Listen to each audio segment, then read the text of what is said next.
Councilman Waring, I don't think they have it, but if they do have it, I think in a part of the extension agreement would prevent, we should add the language that if by chance they have a unilateral right to assign the contract, that we at least have approval rights on that.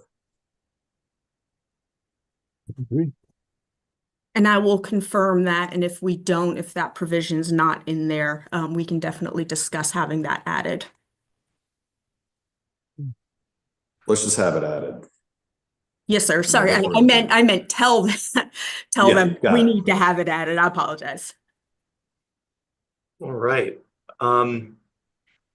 Okay, so I'd like to call for a vote on the extension through June 30th, 2025 as discussed. All in favor, please say aye. Aye. Aye. Aye. Any opposed? Hearing none, the ayes have it. Thank you, Ms. Dinwiddie. Next item up is this is in regards to the E.B. White building over at 141 Meeting Street. This is something that has been before the Real Estate Committee a number of times. I know we've got Councilmember Seekings who is with us today, should there be any questions about this one. But this is an authorization for the mayor to execute documents for the city to become an accommodation party to a mortgage to be placed on 135 Meeting Street, the site of the Gibbs Museum, to secure a loan issued to the Carolina Arts Association for the improvements at the E.B. White building. And it says here, the city shall not be obligated to repay or assume any debt of the Carolina Art Association being secured by the mortgage at 135 Meeting Street. Can I entertain a motion for this followed with an explanation by somebody much smarter than me? Move for approval. Second. Okay, moved and properly seconded. What's going on here, Ms. Dinwiddie? Yes, sir. Okay, so as this committee is aware, we've approved for the city to be purchasing 141 Meeting Street with Carolina Arts Association. Carolina Arts Association is taking out a loan in order to accommodate, one, the purchase price, and two, the improvements that are going to be made to the building. Because of the restrictions that are going to be put in place on 141 Meeting Street, it requires it to only be used in the way that it's intended to as a museum. So Pinnacle does not want to secure the loan on 141 Meeting because of those use restrictions. So what they've asked is that the mortgage actually be placed on 135 Meeting Street to secure that loan. So the city, being co-owners with the Gibbs of 135 Meeting Street, we are asking council's permission to allow us to place the mortgage on 135 Meeting Street. Since that is city-owned property, we need an ordinance to allow for the mortgage to encumber the property. We are not signing the note. We would not be responsible for the debt, but we do have to sign as an owner of 135 if we're going to be placing a mortgage on it. Got it. That made a lot more sense when you explained it. Councilman Waring. So do we know how many square feet the 141 is? I just want to get this straight with Pinnacle. Sure. I don't have that in front of me right now. I'm not sure if Councilmember Seekings knows the answer to that. In rough terms, I do. I don't know the exact square footage. It is not a huge building. It's now in its configuration after they knocked the back off, it's about 6,000 square feet. It's going to be expanded to go to about 8 when they build the addition on. And the amount of the loan is what? The loan that Pinnacle is going to give is going to be both for the closing, which, by the way, y'all, is happening tomorrow. I saw money's being wired today, so that's good news. And then to do the exterior, not the interior renovations of the building over the next year while BMOC is doing American Gardens. The total amount of the loan is $5 million, which is not going to be enough to close and to do all the renovations. It will be enough to do the closing and the exterior renovations. Oh, okay. All right. And the reason for this being configured the way it is, and Ms. Dinwiddie was right on, but just to put a little color commentary on it, as a restriction, in order for us and the Carolina Art Museum to purchase this property, the seller, BMOC, put a restriction on the use of the building only for civic purposes. So the only people who could use it would be us and the Gibbs. So they wanted to make sure, in order to get full value out of their loan, that they would have something to secure their loan with, which is 135, which is worth who knows how much. I don't even know if we did an appraisal on it, but it's worth a heck of a lot more than 5 Listen, million. Mike, I agree with all of that as far Yeah. as the value of it. So we're gonna get a loan, or they're getting a loan. Yeah. To do their portion of the purchase and to do the renovations on the outside. Yes, sir. But no money for interior improvement? There may be some. They're going to take out. They're going to do a capital campaign. They have not even begun their capital campaign for the upfit on the inside and for operations. So this just allows them basically to get through purchase plus 1 year. Okay. But the reality is, I know we're not on the note now, but we're 50% into the main building, right? Yep. The reality is, if they can't do the debt, we're gonna have to step up. So I mean, that's the real world. But which I'm willing to vote for now. I don't want everybody to be kind of clear on that one. I know we're not on the note, Ms. Dinwiddie, but on the main building, we're 50% owners with them, and if they can't make the payment for whatever reason, I think they will now. I mean, I've got all the confidence in it. The reality is, we're all in this together. Councilmember Bowden, and Councilmember Waring, you raised some good points there. Councilmember Bowden? So just kind of piggybacking off Councilmember Waring's point, if something were to go wrong here, and they weren't able to keep up with their obligations, would we have some right to purchase their interest in it? We have a right to cure. Sorry. We would have a right to cure. And Right. if we cure, then I think we can typically, and I don't want to speak for this particular agreement, but Councilman Seekings, I believe we can hold the Carolina Art Association responsible for that. For the entire debt, that's correct. And remember, the Carolina Art Association has assets beyond their undivided 1/2 interest in 135 and 141. They have a very large, probably the largest Southern art collection in the country, which is worth far in excess of the value of this loan. And that's really, I think, in the end, what Pinnacle is gonna look to. This was an accommodation just because of the way the ownership of the 131, 135 is. It's actually owned by co-trustees that are trustees of both the city and of the Carolina Art Association. It was set up a long time ago in the 1800s. Probably needs to somewhere down the road get fixed, but for now, that's the ownership configuration. And like I said, just so you all know, the closing is happening tomorrow. The bank has given the Gibbs 90 days to get all their ducks in a row, including this authorization from the mayor. So this is going to be done after the fact. They've actually put up 1.5 million for this closing.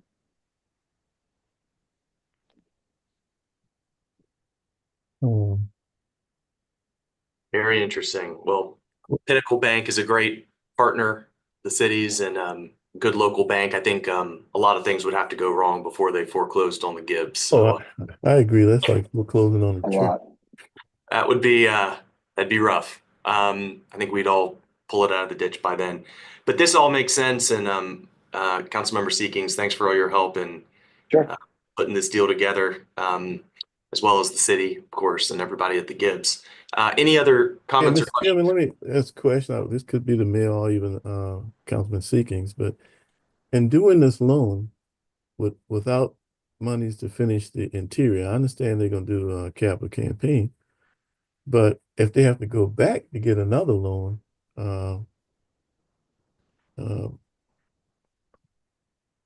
I don't know. It seems like it'd make more sense to get all the money up front.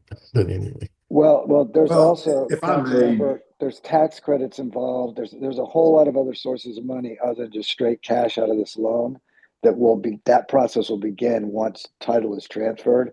So I think that they feel that they're in really great shape on the tax credit deal. And you'll remember when they did the renovations, a good bit of those renovations were paid through a very similar tax credit scheme. So it won't just be cash, okay. borrowed cash.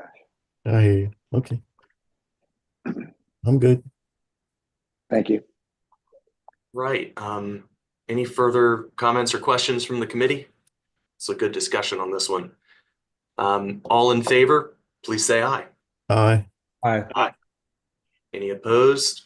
Hearing none, the ayes have it. Thanks, everybody. Next Hey, item up. congratulations to go around on that one. This has been Oh, yeah. been in the hopper for a while. Good work, Mike. And a lot of hard work by Councilman Seeking. You got to give him some. Well, and everybody, and I appreciate He's it. I'm lost some actually hair on this. yeah. I got to get off this call and report out that this has now happened, and then tomorrow at Ways and Means we should have confirmation that the closing has occurred. Good Wow. deal. While we got you, what is the general time frame of when the park portion is going to be open? Do we have a sense? That's a great question. BMOC wanted it, I think, to be done by holiday season of this year. I think that's ambitious. I think it'll go into the first or second quarter of next year. But the one thing they have required, and because it's the same contractor doing all the work, they want the exterior shell of 141 to be completed at the same time. So you're gonna see a lot of activity when you go by there in the next 12 months or so. Exciting. Very cool. Yeah, it's cool. All right. Good deal, everybody. Well, that all sounds great. Next Thank item y'all. up. This is an extension to the lease and management agreement between the city of Charleston and Roper St. Francis. This is over at the Low Country Senior Center over on James Island, over on Riverland Drive. And this is to extend the term to March 31st, 2025. Can I entertain a motion to get this on the floor, and then we'll turn it over to. Move for approval. Move. Okay, moved and properly seconded. Melissa, you want to give us some high notes on this one? Sure. Thank you. We've done a couple of these before as we're renegotiating the management agreement. I am actually getting hand delivered the negotiated management agreement tomorrow to be on the February agenda. But we weren't going to have it in time before the lease expires on the 31st. So this is why we're extending it, but we should not have to extend it anymore. All right. Well, I'm hopeful we're not looking to kick seniors out over the next 60 days while we work this out. So I feel like I'm trying to read the room here, but I think this one's looking pretty good. Any comments or questions from the committee? No. All right. All in favor of this brief extension while we work out a more permanent solution, please say aye. Aye. Aye. Any opposed? Hearing none, the ayes have it. Thanks, Melissa. Thank you, Chairman. And just if we could add this to the Ways and Means agenda tomorrow when you give your report. All right. Boyd, you got that? Yes, Councilman Seeking is going to be filling in for me tomorrow, but yeah. Thank you. Puts that on there. Sounds good. Sounds good. All right. Thanks, everybody. Now we've got 2, 4, 6, 7 annexations on the agenda. Before we vote to take these all up, are these all residential annexations, Molly? The first two are offices and the last 4, 5 are residential. So the first two are office, more commercial style, but they are offices. So you might want to take the first two together and then the rest of them. Okay. And I see those are over in a Councilmember Waring's district, so certainly defer to him on that. You want to take the first two together? Whatever Ms. Connor recommends, that's exactly what I'm gonna do. Okay. Motions on the floor to take 1 and 2 together. Can I get a second? Second. All in favor, please say aye. Aye. Aye. It's unanimous. Can I entertain a motion to accept the first two annexations, commercial annexations over in District 7? So move, Mr. Chairman. Second. Moved and properly seconded. Anything unique about this one, Molly? These two? No, both of these are standard office buildings. We don't anticipate any crazy businesses or changes of use to come into here. These are folks who just found out about the savings that they could enjoy in the city and decided they would like to have their business in the city of Charleston. So we're excited about bringing them in. Wonderful. All right, all in favor of bringing two new office properties into the city of Charleston, please say aye. Aye. Aye. Any opposed? Hearing none, the ayes have it. Can I entertain a motion to take the remaining 5 residential annexations together? So moved. Second. All right, moved and properly seconded. All in favor, please say aye. Aye. Aye. It's unanimous. Can I entertain a motion to approve the 5 residential annexations on the agenda? So move. Second. Moved and properly seconded. Anything notable about these 5, Molly, or? No, all standard single-family residential properties, and we don't anticipate anything controversial about these either. All in West Ashley, so they'll be saving on some property taxes in the future as well. All right, filling in those donut holes, one annexation at a time. Working on it. You're doing a great job. All in favor of the 5 residential annexations, please say aye. Aye. Aye. It's unanimous. Thanks everybody for their time and attention today. Thanks to our staff. Thanks, and we'll see everybody tomorrow. Before you leave, Councilmember Murray. yeah, listen, I've got, and I'm gonna put this observation is gonna be a burden to everybody on here. I'm very familiar with a school teacher who's buying a house for the first time. The price of the house is about $360. It's West Ashley in the PSD. The property taxes on the house was purchased for $155,000. The property taxes on that house is in the PSD, including everything else, is a little over $4,600. This first-time home buyer is buying it for $360. The house was totally renovated. Excited to get into it, but she doesn't know what's going to happen to her when that $360,000 price is recorded. Now she'll be an owner occupant, but at a 50% higher property tax rate in the PSD is going to be a challenge. Yeah. And now I know that there's nothing we can. The frustration is you can't do anything about that, and I think we should. I don't know. We need a better strategy on that. As a matter of fact, one of the things you drilled down on, Mr. Mayor, you talking about some of the demographics of Employees. where city employees live and all, which I think is going to be great information. We all will certainly be enhanced by. I actually want to get some information on how many people in the PSD in particular are retired on fixed income, paying a property tax bill higher, 50% higher than they should, paying water bill higher than they should, and a sewer bill higher than they should. Now, we could have had this conversation in executive session, but I didn't want to do that. I think this is a concern out there, and in particular those who represent West Ashley, that it's like a little quiet issue that we whisper in quiet corners, and the public at large really doesn't know the actual cost or the savings if a major move were done. But it'd be interesting to see how many people on a fixed income that live in the PSD that's paying higher property taxes, water and sewer bills that simply don't know that. Instead of doing it 1, 2, or 3 at a time, there's something comprehensive ought to be done on that. You know? So the burden is now off of my shoulders and on all of us. Thank you. I saw William hand go up, Mr. Chairman. Tinkler, I mean, Councilman Tinkler. I think I was just grabbing my glasses. Oh, But I concur with what you said, Councilman Waring. I know it's an issue that that members in West Ashley have been grappling with for a long time. And based on some things I've heard recently, I think there may be an opportunity coming up in the next several years. Several years. So do something before then.